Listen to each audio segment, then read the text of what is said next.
Bienvenidas sean todas las personas que nos observan y nos escuchan el día de hoy.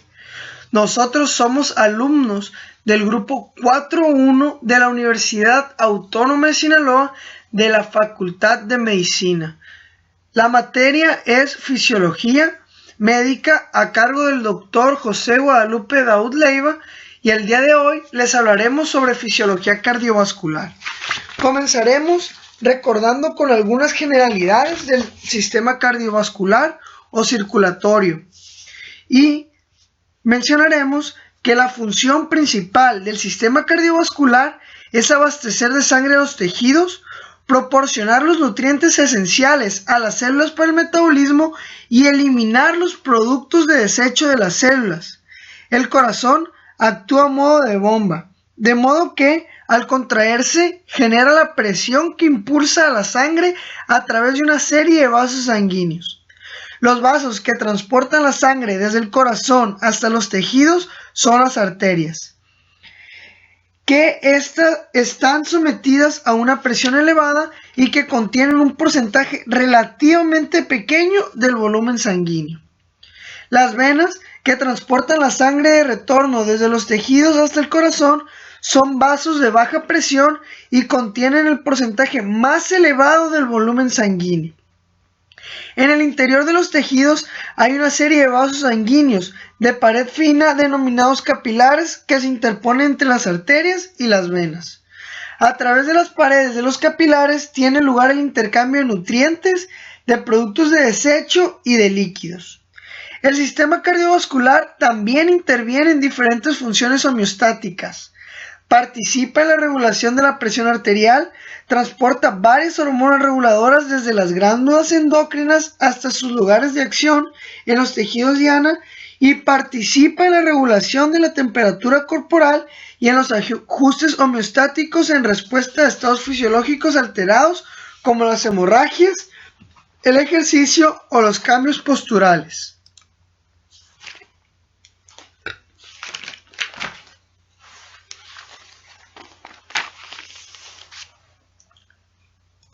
También debemos agregar algunas leyes físicas que rigen a los líquidos. En este caso, la hemodinámica estudia los principios que gobiernan el flujo sanguíneo en el sistema cardiovascular. En general, estos principios básicos son los mismos que se aplican. Ahora hablaremos sobre las relaciones entre el flujo sanguíneo, la presión y la resistencia. Además, del equivalente hemodinámico de la ley de Ohm, que es muy utilizada en la física. El flujo sanguíneo a través de un vaso o de una serie de vasos sanguíneos está determinado por dos factores: la diferencia de presión entre los dos extremos del vaso, la entrada y la salida, y la resistencia del vaso al flujo sanguíneo, como lo podemos observar aquí mismo. La diferencia de presión es la fuerza que impulsa al flujo de la sangre y la resistencia es el impedimento al flujo.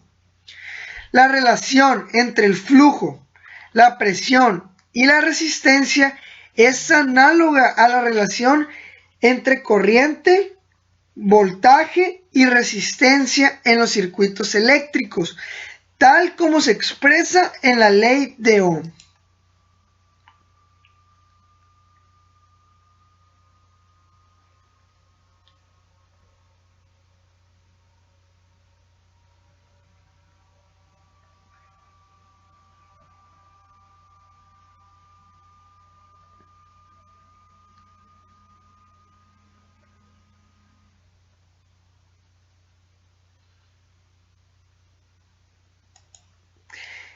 El flujo sanguíneo, aquí está, se comporta de forma análoga al flujo de corriente.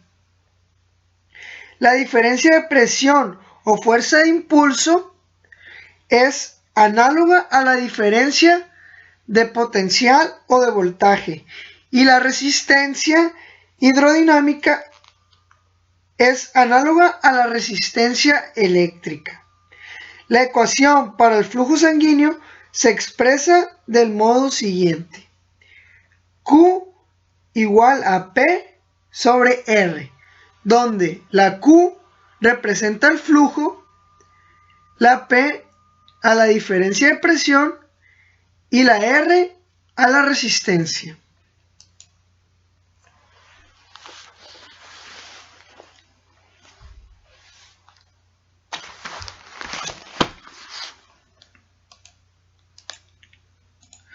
Donde podemos señalar que la magnitud del flujo sanguíneo es directamente proporcional al valor de la diferencia de presión o del gradiente de presión. La dirección del flujo sanguíneo está determinada por la dirección del gradiente de presión y va siempre desde zonas de presión alta a zonas de presión baja. Por ejemplo, durante la eyección ventricular, la sangre fluye desde el ventrículo izquierdo hasta la aorta y no en la dirección contraria, ya que la presión en el ventrículo es mayor que la presión en la aorta.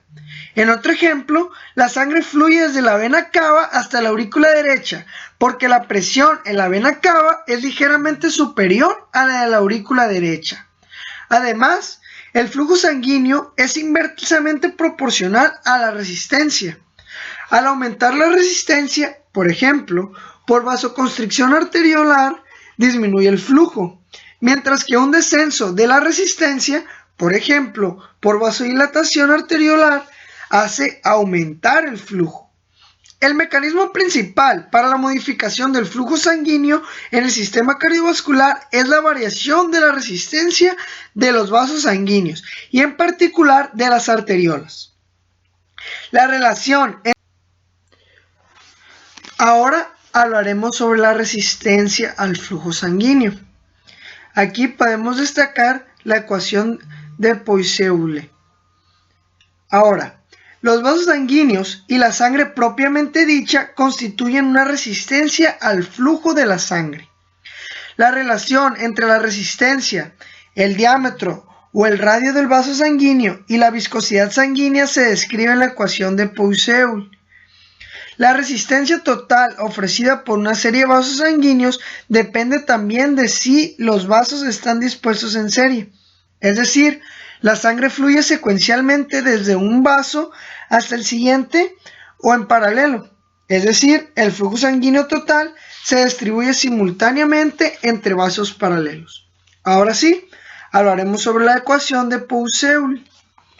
Los factores que determinan la resistencia de un vaso sanguíneo al flujo de la sangre se expresan mediante esta ecuación, que nos dice: la resistencia es igual a 8 veces la viscosidad de la sangre y la longitud del vaso sanguíneo sobre el radio del vaso sanguíneo elevado a la cuarta potencia. Los conceptos más importantes expresados en la ecuación de Poiseuille son los siguientes. En primer lugar, la resistencia al flujo es directamente proporcional a la viscosidad de la sangre. Por ejemplo, a medida que aumenta la viscosidad, por ejemplo, si aumenta el hematocrito, también aumenta la resistencia al flujo. En segundo lugar, la resistencia al flujo es directamente proporcional a la longitud del vaso sanguíneo. El tercer concepto, y quizás el más importante, es que la resistencia al flujo es inversamente proporcional a la cuarta potencia del radio del vaso sanguíneo. Ciertamente es una relación muy potente. Cuando disminuye el radio de un vaso sanguíneo, su resistencia aumenta no de forma lineal, sino elevada a la cuarta potencia. Por ejemplo, si el radio de un vaso sanguíneo se reduce a la mitad, esto no implica que la resistencia aumente el doble, sino que aumenta 16 veces. Ahora, la relación antes mencionada se utiliza en conjunto con el cálculo de resistencia en circuito en serie comparados. Esto hablando más de física que de hemodinámica. Pero si la aplicamos a la hemodinámica, se puede calcular la resistencia total a través de una circulación de resistencias en paralelos, sumando las conductancias.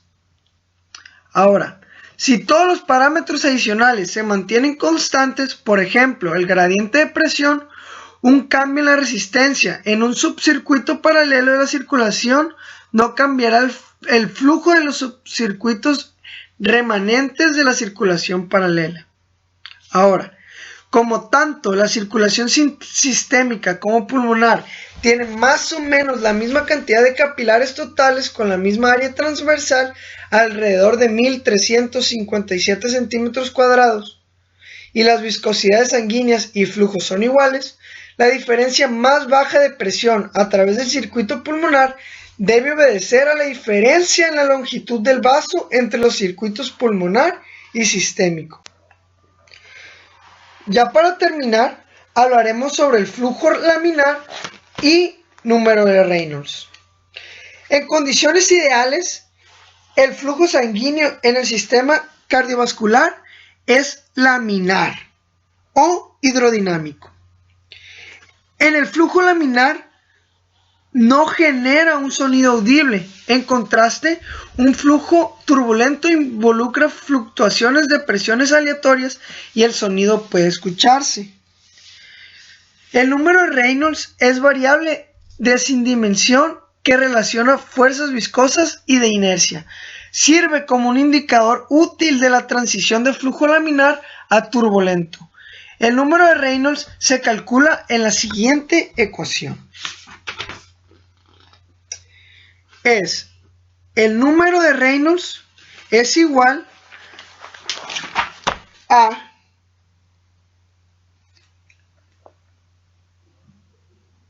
es un valor sin dimensiones que se utiliza para predecir si el flujo sanguíneo será laminar o turbulento.